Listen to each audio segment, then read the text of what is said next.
Today on Speak Life, we're going to think about Andrew Thorburn and Essendon Football Club. Now, if you're Australian, you will know probably what I'm talking about. If you're not Australian, you need to know. If you're a Christian, you need to know what has happened to Andrew Thorburn in modern progressive Australia, because it might well happen to you if you're a Christian anywhere else in the post-Christian West. Andrew Thorburn is a Christian. He was the CEO of National Australia Bank in Australia, a very senior position, obviously, and then he went to become the CEO of Essendon Football Club. This is the club that he's always supported as a boy, an Aussie Rules football club at the heart of Melbourne. Now, Essendon Football Club prides itself on being very inclusive and diverse and safe, especially when it comes to issues of sex and sexuality. Andrew Thorburn goes to a church called City on a Hill. It's an Anglican church in the middle of Melbourne, and they have in the past made statements about sex and sexuality and abortion, which when journalists went through the website, they were horrified by things that they discovered in 2013. There was a sermon on abortion. There was also a historical article that had been published about surviving same-sex attraction, and this was enough for certain journalists to consider Andrew Thorburn to be completely unworthy of this role at a safe, inclusive, modern football club. The Premier of Victoria is the state where Melbourne is, he waded in and he said, "Those views are absolutely appalling. I don't support those views. That kind of intolerance, that kind of hatred, bigotry is just wrong." Now, is this a case of religious discrimination? Is this a case of a violation of freedom of speech? Fascinatingly, Andrew Thorburn himself did not make any of these statements. It's not about the statements that he made. In fact, he joined the church after these, so-called transphobic or bigoted statements were made by the church. Nevertheless, simply for going to that particular house of worship, Andrew Thorburn found himself out of a job. Now, do you see why this is a relevant story no matter where you live? So in order to translate the conversation that I'm just about to have with Stephen McAlpine and Nathan Campbell, I need to let you in on a couple of Australianisms. I'm from Australia originally. Nathan and Stephen live in Australia. They're about to talk about Guy Mason, who is the leader of City on a Hill Church. And he went on, just yesterday as we record this, he went on daytime TV, the breakfast show on Channel 7, a national broadcaster in Australia, a show called Sunshine, and he was interviewed by a guy called David Koch. Yes. Anyone in your community that has a different sexual orientation, you say you're going to go to hell. Shouldn't you be more inclusive? We are. We're very... No, you're not. You're just saying... You're comparing abortion to the Holocaust. You're saying, if you're gay, you're going to go to hell. That's not really being inclusive and loving. We will talk about how Guy Mason was really eviscerated on national television. That will have a lesson for us all. So hopefully that gives you some idea of the terrain of what we're about to discuss. And I couldn't think of two better helpers to get us to navigate these waters than Nathan Campbell, who is a church leader in Brisbane, and he's always writing about these kinds of issues. He's always fascinating to read. You can find his blog, St. Eutychus, online. But we've got him talking to us, and we've also got Stephen McAlpine, who's been on the show as well. Nathan's been on the show before. Stephen McAlpine's been on the show before. Most recently, Stephen McAlpine was on the show in order to discuss his latest book, which is called Being the Bad Guys: How to Live for Jesus in a World That Says You Shouldn't. And that book really could be seen as a kind of a prophecy of everything that's just happened this week. Stephen, do you think this has been prophetic of some of the issues? It seems like you were trying to prepare us in your book for this kind of illiberal onslaught against Christians in the workplace. It's now eventuated. Is this what you were praying for, Stephen? Yeah, that's a good way of putting it. I mean, it wouldn't do any harm, being cheeky for my sales if I were to say that it's true. But I think in one sense, it's just an extension, the situation we're feeling of, with Andrew Thorburn, of all of the things I've been saying, but it isn't the end of the line, and it isn't necessarily going to remain that way. One of the things I'd want to say, and I've said in my book, is you just don't know how history goes. Things change, but I do certainly think that Christians have to take a stance that they're not going to necessarily get a fair hearing, and because it's not a home game for Christians anymore. To keep the footy analogy going, it's an away game, and people are discombobulated when things like this happen, like happened with Andrew Thorburn. But I think Christians have mistakenly thought that most of the rest of the community's for us on these matters, and they'll want to give us a fair go. And I think that's not true. I think there are some people that do for freedom of speech ideas, but as far as people's understanding of what it means to live your own life the way you wish to, they see Christians as both interfering and dangerous. And the Premier of Victoria insinuated, indeed said, that Andrew Thorburn was disingenuously hiding hatred and bigotry behind his Christianity. That's a big statement from the leader of the state. I think that's an inflammatory statement, and one that does not reflect how Andrew Thorburn has behaved in his previous role as the CEO of a major national bank with 35,000 diverse and inclusive-minded employees. He did not leave the NAB with a massive cross on the roof of its headquarters and a prayer room in the centre of it. He led the strategy that had to push diversity and inclusivity out through the bank. So it was a bad way for Dan Andrews, the Victorian Premier, to tar him. Nathan, when you see an example like this of Andrew Thorburn lasting about 30 hours in that role, do you think that is symbolic of the way Australian culture is right now, or not? Yeah, look, I agree a lot with Stephen's analysis. I think my issue is I think we haven't played the game well leading up to this point. There have been some ball drops, which is okay in AFL because you don't have to keep possession like that. Yeah, that's right. And some own goals, which I don't know what happens if you kick the ball through your own goals in AFL. It's not from 1 point, a league state, and I play real football with the round ball. But I think we're reaping to some extent what we've sown while we've had power and influence, especially when it comes to those in vulnerable or marginalised communities. And I take Stephen's point that I'm sure he'll make that those in the LGBTQIA plus umbrella aren't exactly in a position of vulnerability when it comes to corporate dollars and the ideology driving our politics in Australia at the moment. But they are still disproportionately misrepresented in various mental health outcomes, homelessness, areas like that. So I think we're seeing the fruit of mismanagement when we were in charge and not recognising and repenting for the ways that we have caused harm to people, and now the boot's on the other foot. So it struck me that we weren't great at asking, or weren't great at giving pluralism in, say, the same-sex marriage debate, but now we want pluralism. Once we lost that debate, we want to have our wedding cake and eat it too. I'm practicing metaphors because Stephen's quite good at them, and he's going to out-metaphor. Yeah, that's right. Yeah.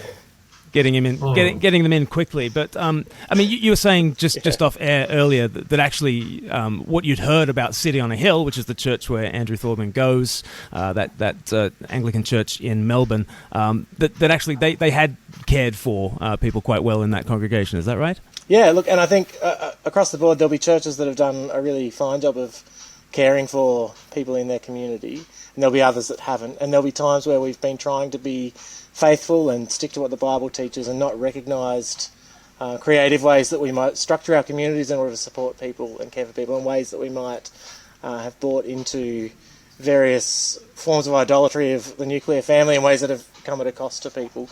But the word on the street from those in that community who are in that umbrella of experiences is that they have done a really great job of listening to and caring for them, and so they're feeling this grief and turmoil as their church gets dragged through the ringer publicly and positioned as a bad guy when they've actually done a quite a good job of caring for this particular group of people.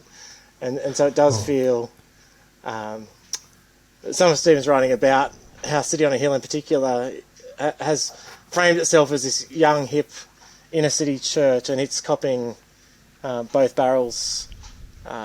Does show that the churches that are less careful in this area have a lot more to look out for. Probably a lot less likely to have people on their board as CEOs of major corporations or sporting teams though as well. So it's a tricky one.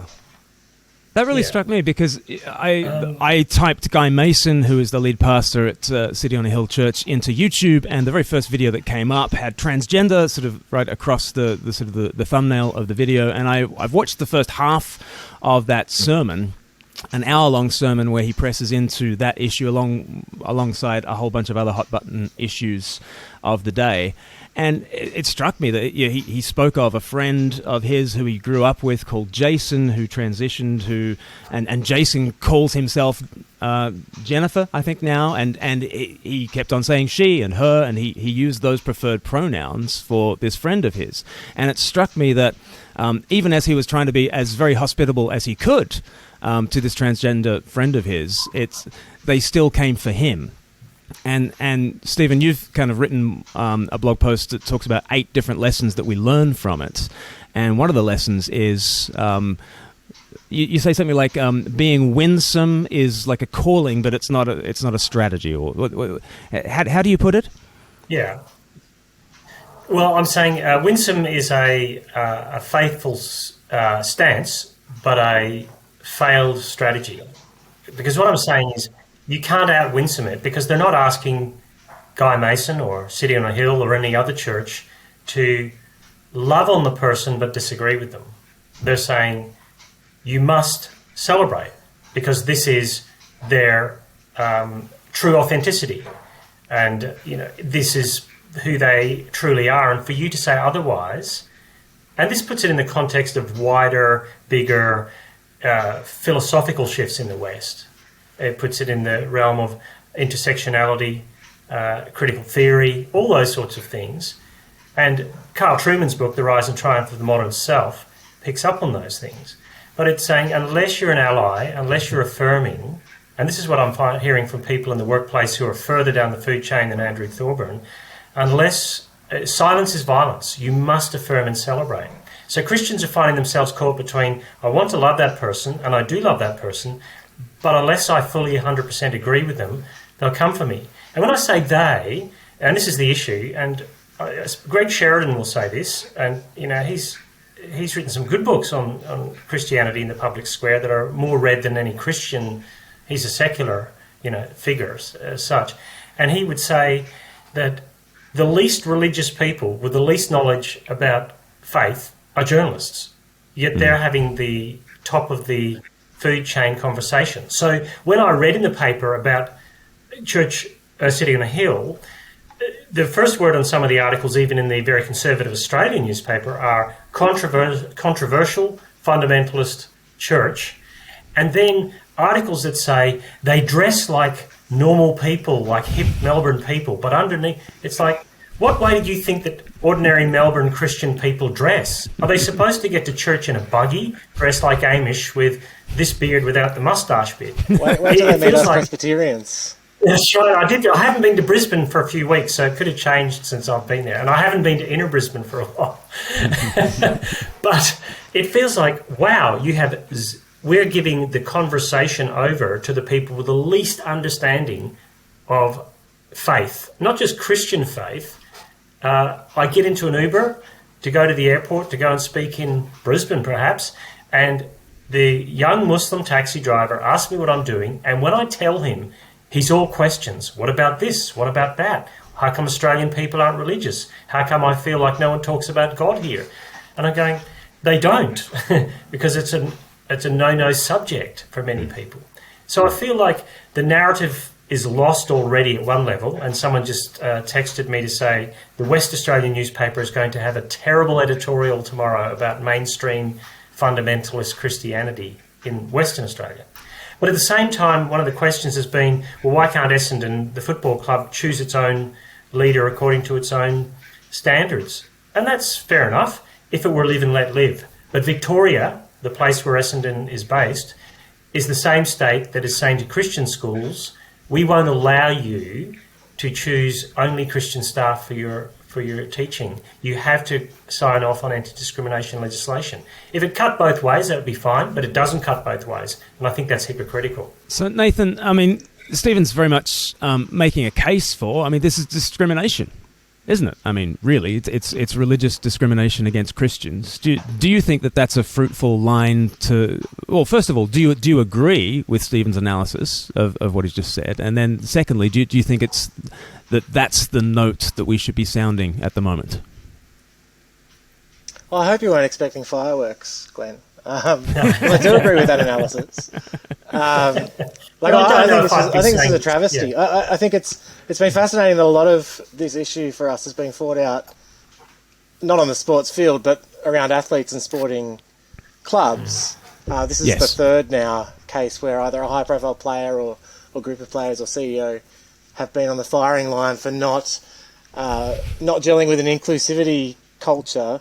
But it's always struck me that inclusivity, it's not actually genuine pluralism. And so I think one of the things that we've failed to do as we've run the show historically is, well, I mean, we were the champions of pluralism originally, but at some point we lost that. I noticed John Dixon had a post recently about the early church being champions of pluralism and the wheels falling off at some point.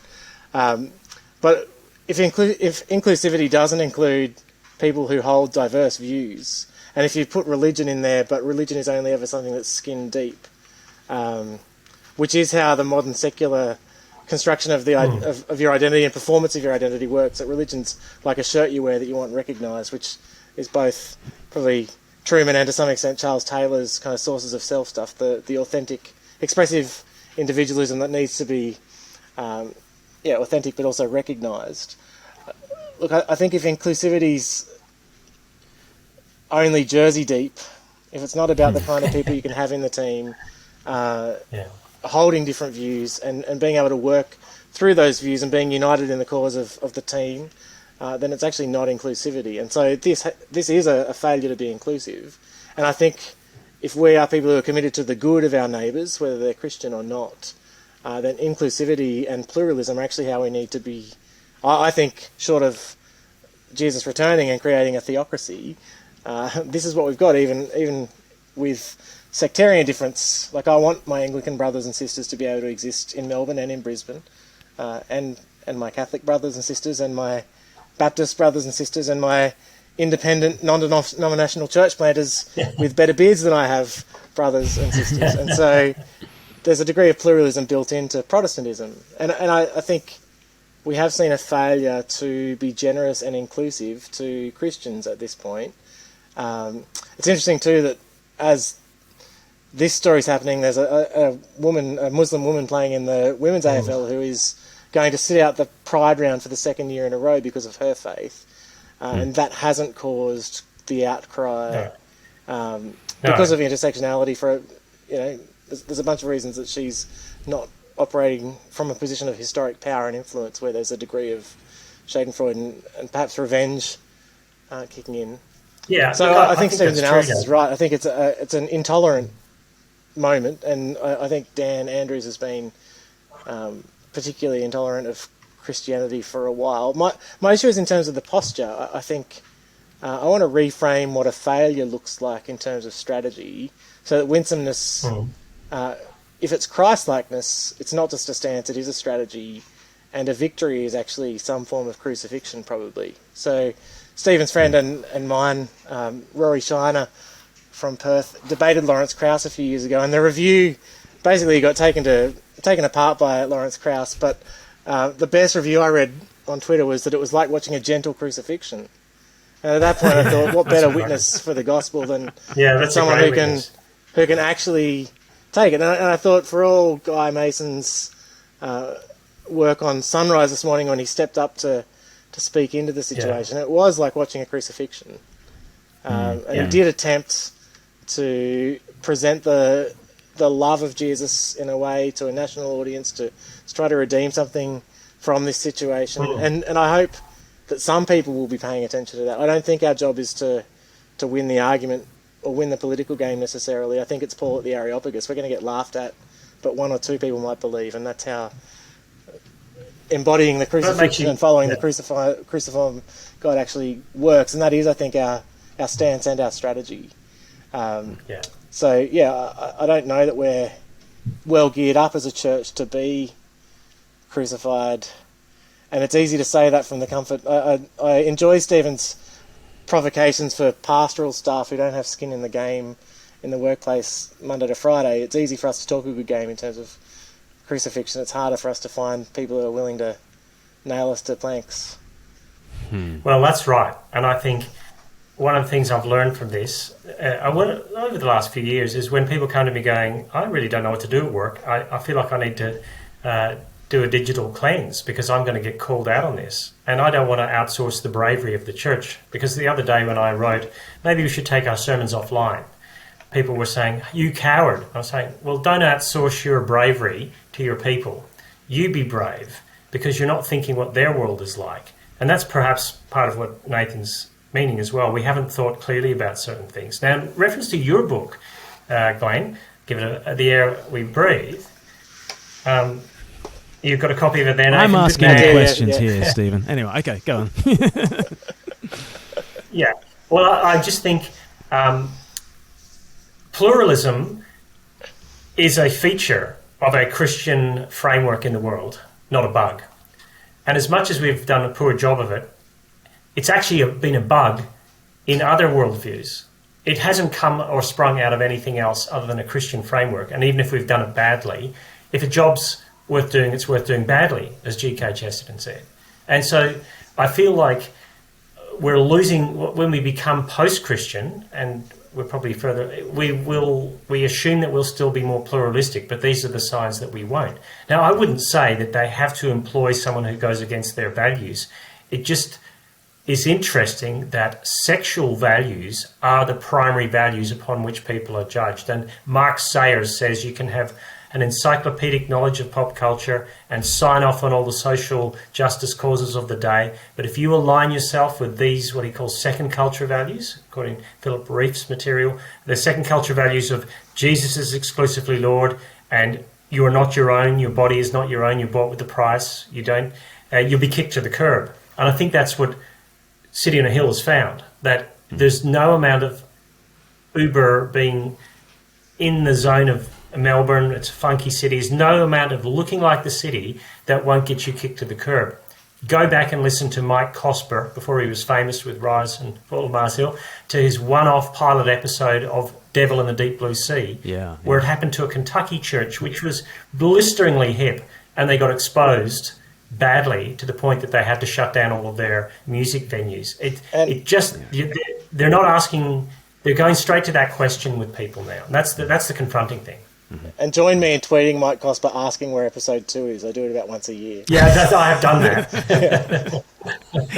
He's gotten busy with other things. Look, I thought it was interesting. There was an article in The Guardian that had this really weird, while we're on the air we breathe kind of idea. It was talking about, there's a peculiar feature, it says, I'm quoting from it, a peculiar feature of religious faith that it projects outwards, determining not just what individuals believe for themselves, but what others may and may not physically be and do.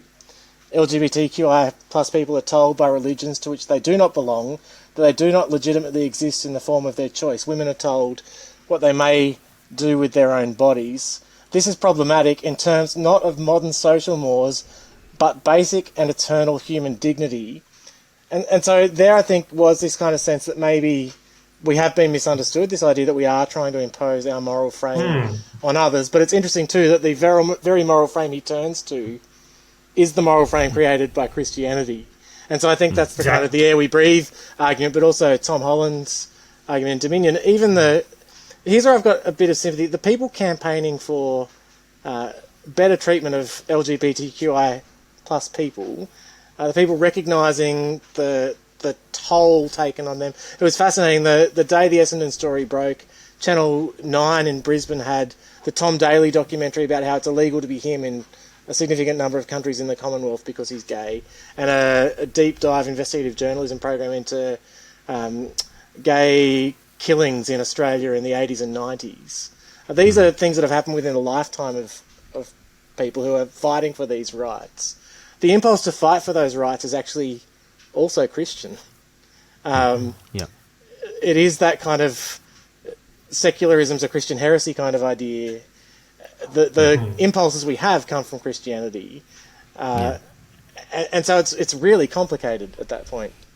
Because you want to go to that guy. There are these moral principles that are eternal, but where do they come from? Yeah. And diversity, inclusion, and equity are totally Christian values in their truest form.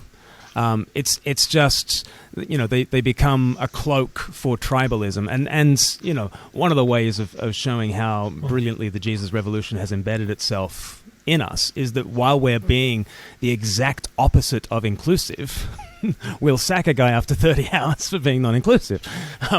In the name of tolerance, we'll say we won't tolerate that. And so, in one sense, you could wish that I do wish that the Jesus Revolution would go deeper in us all. But one of the ways we see it at work is that in the name of diversity, people of a very uniform, monochrome intellectual outlook and class and race usually enforce one particular vision of diversity, which is just, it's an irony on top of an irony, but that's where we are. It's inclusion, diversity, and equity are used as a cudgel in a culture war and in a very non-diverse way. And I think that's been particularly apparent in some of our sporting events with Polynesian players who have a faith that's embedded deeply in their lives and their culture, where one week the NRL will celebrate a Polynesian league team getting together to sing a hymn before a game and then sing with their opponents after a game, and the next week there'll be this massive issue because Polynesian players who take their faith seriously won't wear a particular jersey. There's a clashing of the multiculturalism and diversity, not just religion at that point.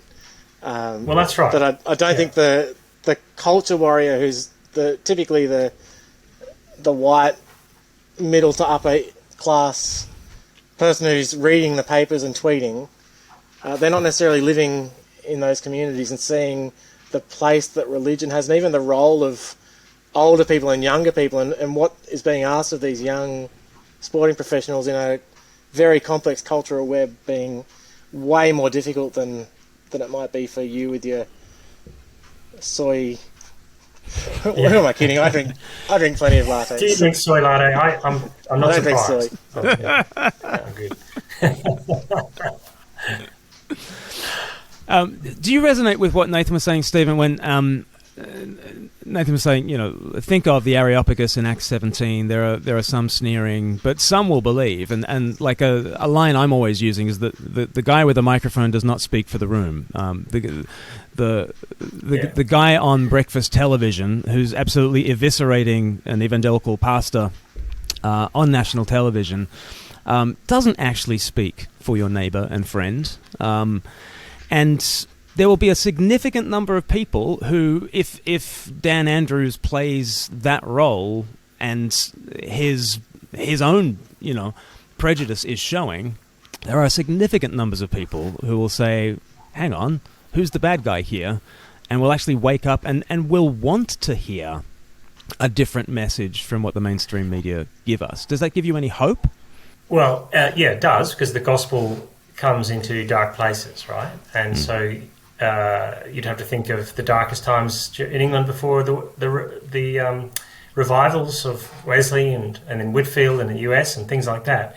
I guess I don't think people support us as much as we might think they do. I think it's a much more minority issue that I think there'll be people who won't like Dan Andrews because of his politics, not necessarily because of his moral framework. So a friend here who's a Christian pastor and has a reading group with all non-Christians casually talked about it on his WhatsApp group with them, and they were, they're all young lads around his age, mid-30s.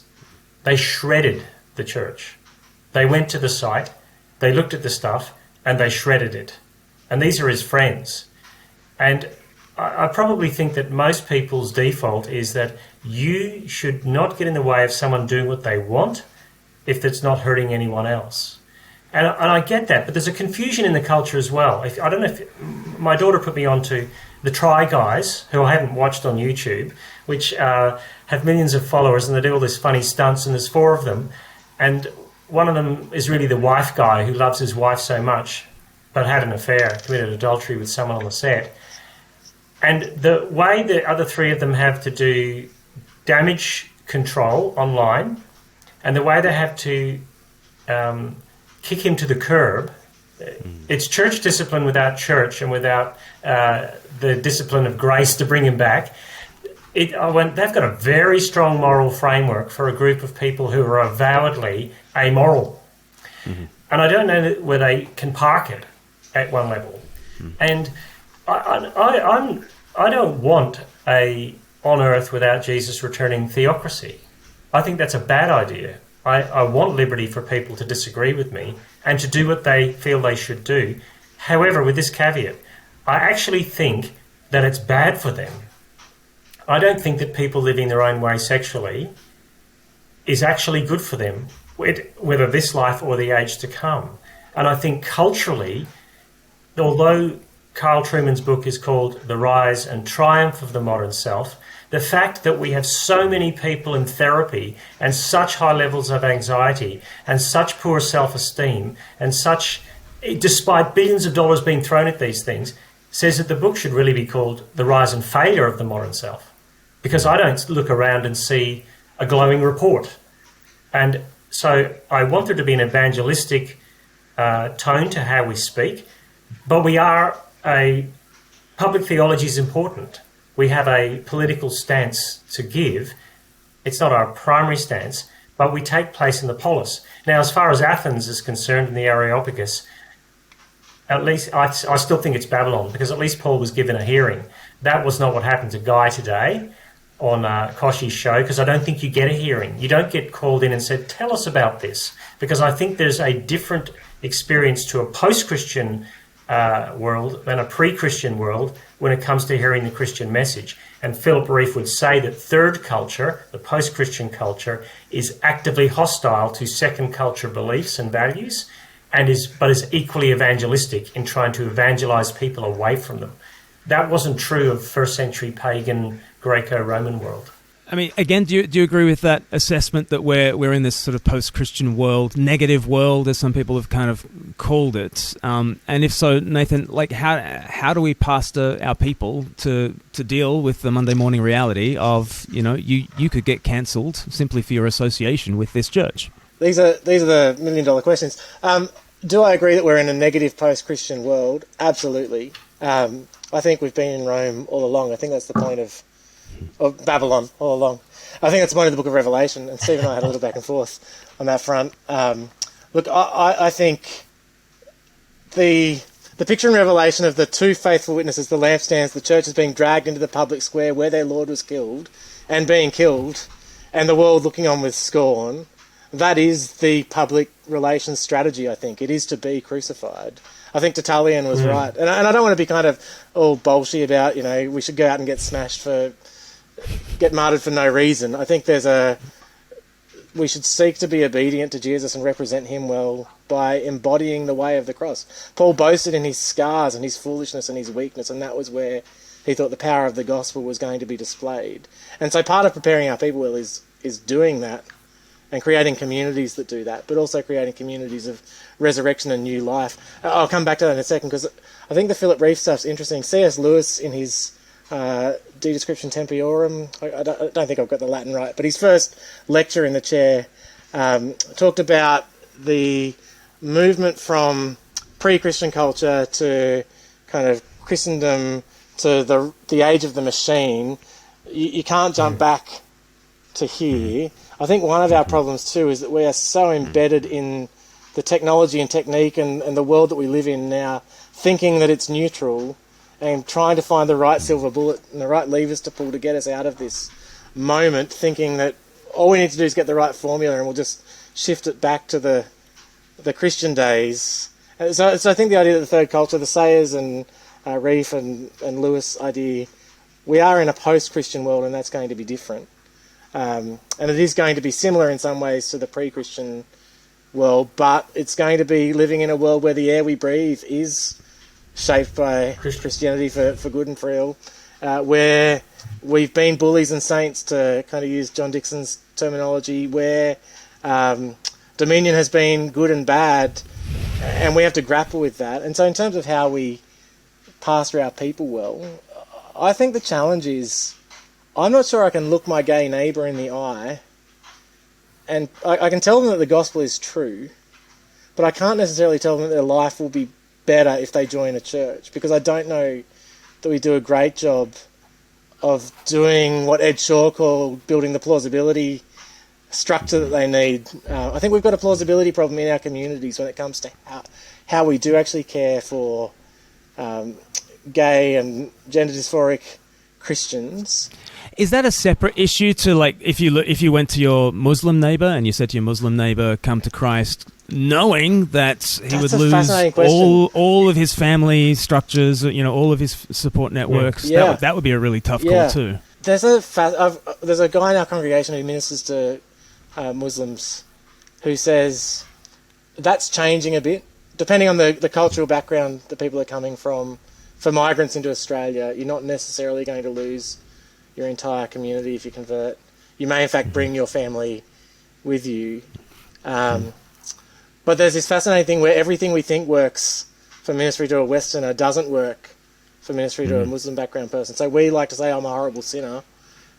And this friend of mine says, basically, that shuts doors. People want to see the goodness of the life lived following a moral framework. Can I point out, let's not tar Westerners with the same brush either, because in a middle class, of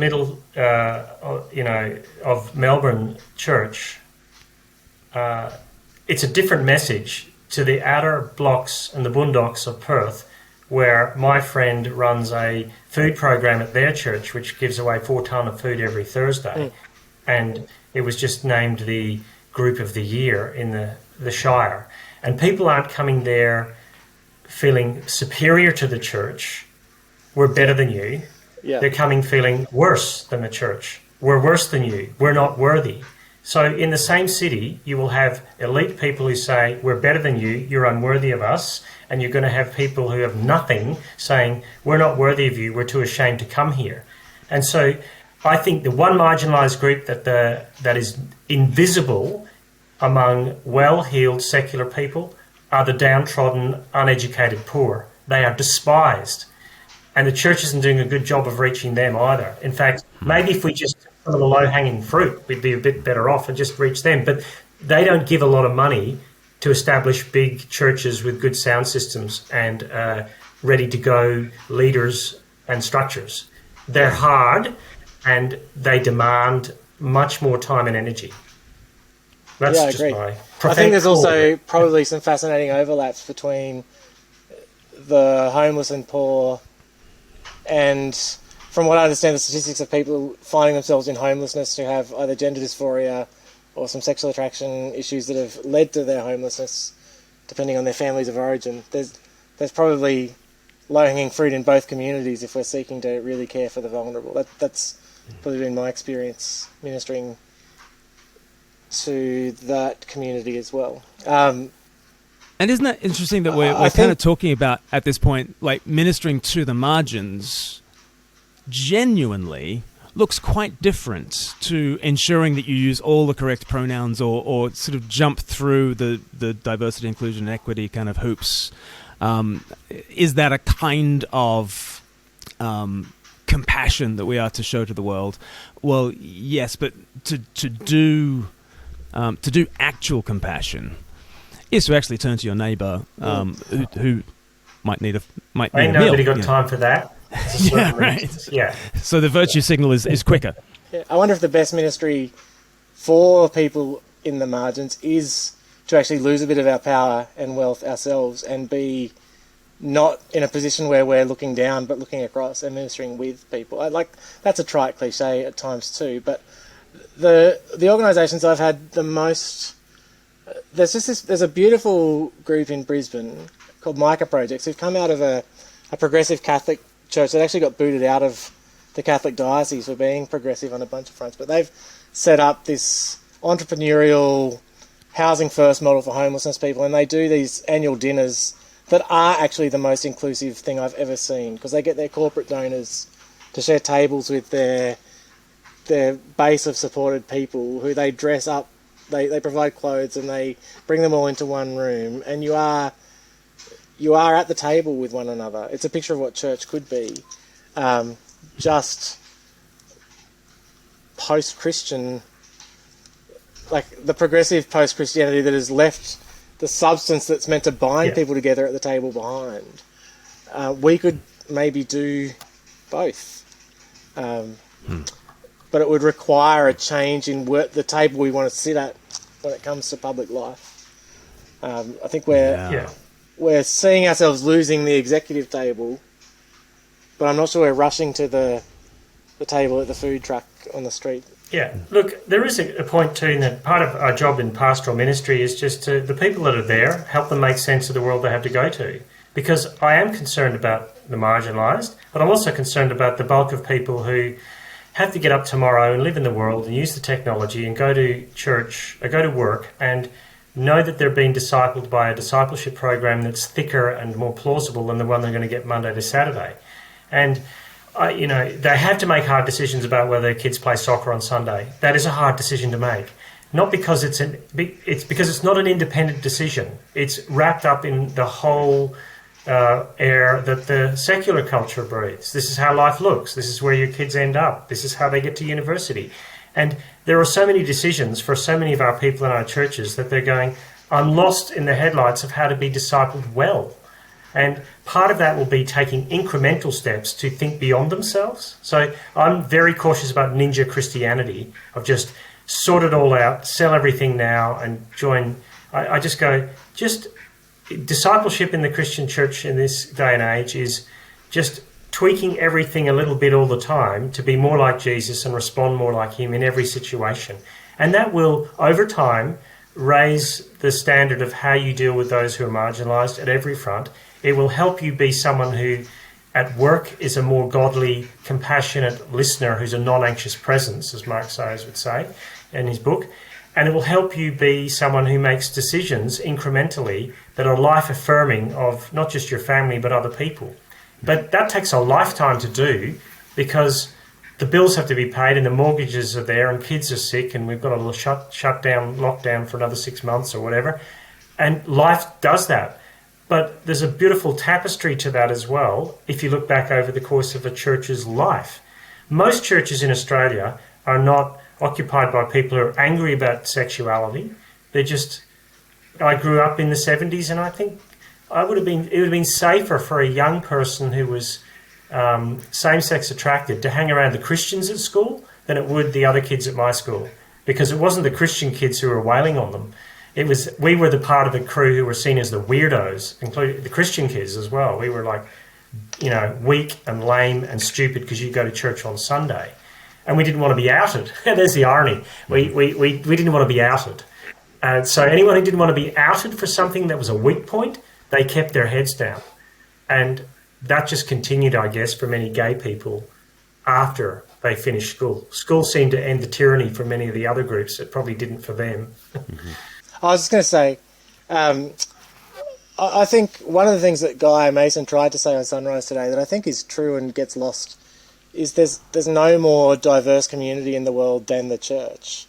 Right. And I think it would be fantastic if that was true in our local communities too, and it often is. And so I think one of the ways to prepare people for life in the world is to have them live in community with people from a diverse spectrum. I think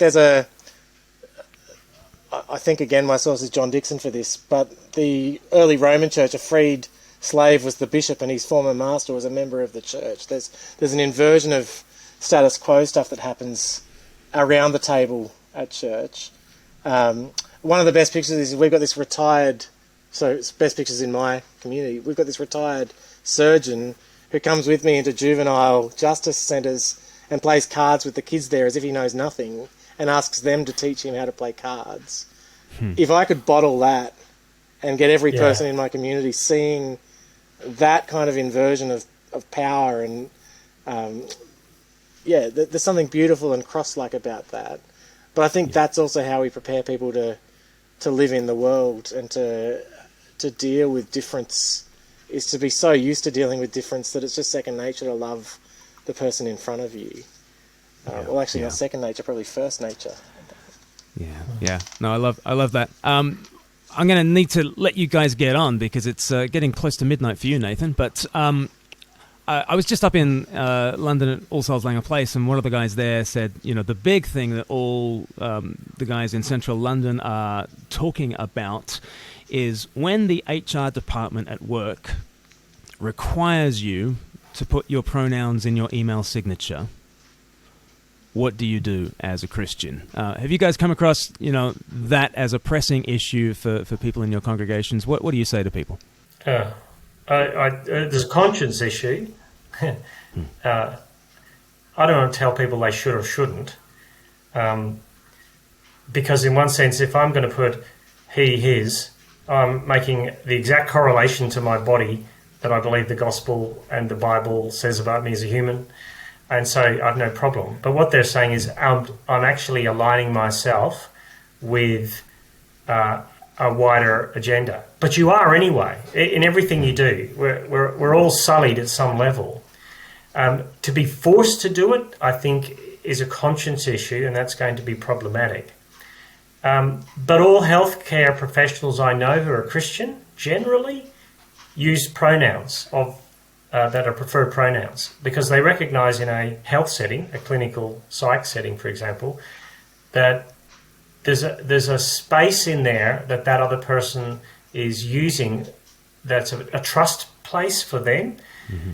And so not everyone's going to agree with me with this, I don't think, but I say, yeah, that's a hall pass issue for me. Just use the pronouns that the person asked you to use. The bigger issues for me are how we identify ourselves wider. So are we compelled to do something? And I think there are many things we're compelled to do that we don't necessarily like, and that might be one of them in the future. I just see that. But if you want to lose your job over it, perhaps, but you may not lose your job over it. You just might, have a mark against your name in the HR department as not a team player. This is one of those areas where we probably do disagree, I think. Look, I think it's a similar question to do you wear purple on Wear It Purple Day? Do you send your kids who are in a public school to school wearing purple on Wear It Purple Day? Do you wear a rainbow jersey if you play for the mighty Manly Warringah Sea Eagles? Can you explain Wear It Purple Day for those outside Australia? Is that only an Australian thing? So Wear It Purple is a day of solidarity with those in the LGBTIQA plus umbrella of experiences to demonstrate that you are an ally or a safe person. The trick is the same-sex attracted gay, queer Christians I talk to say that actually does damage. The corporate agenda, the kind of woke capitalism that makes everybody look like an ally when you're actually not, doesn't actually help you know who a safe person is. But in the Jersey debacle around the Sea Eagles, who I care a heap more about than I care about AFL. They're my team. I think there was a fascinating thing. I had this exchange with a friend who was basically saying to not wear the jersey signifies that you hate the person. To wear the jersey signifies that you absolutely affirm everything about the rainbow agenda. And so you're actually forced then to choose between two evils. And I hate that. I hate the idea that you have to choose. I always look for a third way. But my thing at that point is I would rather choose the thing that says I love you and have confusion about what I'm affirming than the thing that says I hate you and then have to explain that I actually love you. But I think it's a strong and a weak issue. It's a food sacrifice to idols issue because it's how do I connect the gospel with this person? I want to go and eat with them. I want to share a table with them and bring them to God's table where they might meet Jesus. It's very much, I think, what Paul does with idol food in 1 Corinthians, but there will be a conscience thing going on. And the trick then is not mandating your conscience in a way that's exclusive to people who disagree. And that's one of the real challenges I think we have within Christian community is that we keep wanting to split over these conscience issues rather than hold things together and pursue unity. And recognise that even in that, in 1 Corinthians, Paul's clearly picking a side because he doesn't say it's all wrong. So there's an attempt to educate the conscience without destroying it. It's a tricky line. It's culture war isn't our biggest issue in the church. A civil war is, right? That we're going to get torn apart on these things if we're not careful.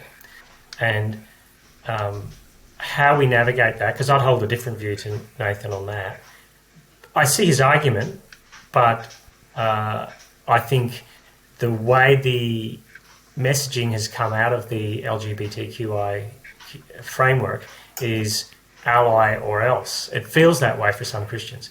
Having said that, the T is coming apart from the LGB at the moment. And so there's nothing, the proof that that's not a marginalised community anymore, that it might have won the war at one level, at an elite level at least, never mind what individuals are going through, is that it's starting to tear itself apart at the top. You don't do that when you're still fighting in the trenches to win the crown. When you've won the crown, you divide the spoils. And that's what's happening at the moment. So I'd sort of say, let's hold our fire and see where this all ends up. It's going to be an interesting time. There'll be body counts left, right and centre with wherever the culture goes on this. A lot of bodies that might need to be picked up and put back together, which I think is where you're going, Glenn. So. Yeah, totally. To practice that true inclusion and be a place of refuge for refugees from the sexual revolution. I see it happening all around, and it might not be happening at the elite level, but there are plenty of people who are seeing the guy with the microphone and not particularly trusting the agenda that the elites might have, and we trust that they'll find their way into a true and inclusive community that's called the church. But Nathan and Stephen, thank you so much for joining us on this. Stephen, how can people catch up with you? You've got an exciting new project that people can learn about. What have you got on the podcasting apps? Yes, podcasting apps on the Undeceptions stable. I've got a podcast called DeLorean Philosophy, and that's the car from Back to the Future, in case you didn't know that. Yes, it is. When did that come out? I used to live in Belfast. Where the DeLorean factory was. There were 500 of them. And so they're not so special. But really, I'm looking at one issue a week, and it has to be a contemporary issue, a current affair issue, and saying, what's going on there, and how would you extrapolate that out into the future? What would that look like if we kept along that trajectory? So it's futuristic. It's not necessarily prophetic. It's just saying, what if this kept going this way? What would be the alternatives? And I think that's what we all want to do. We want to be ready for the future. We can't read it, but we have to put in the bank some of the money now that we have to draw down on whatever happens in the future. I think that's what we've got to teach Christians to be able to do that, I think. So like, share and subscribe the DeLorean Philosophy Podcast. Get it on your favourite podcatcher and tell a friend and give it a 5-star rating and review. All of that stuff. Stephen hates that kind of promo stuff, so I've got to be an enthusiast for him at that point. And Nathan, how can people catch up with you? Being the bad guys. Yeah. Exactly. I don't blog very much anymore. It's stuticus.com. That's st-Eutychus. They can mostly just find me chipping Stephen on his Facebook posts. Or come to my church in Brisbane and we'll feed you a meal and give you a good coffee. Sounds awesome. Well, Nathan, we'll let you get to bed. We've talked you into the next day. Thank you so much for that in Brisbane, and thank you, Stephen, in Perth. You've been with Speak Life as we've talked about being the inclusive Church of Christ that he calls us to be. Thanks so much.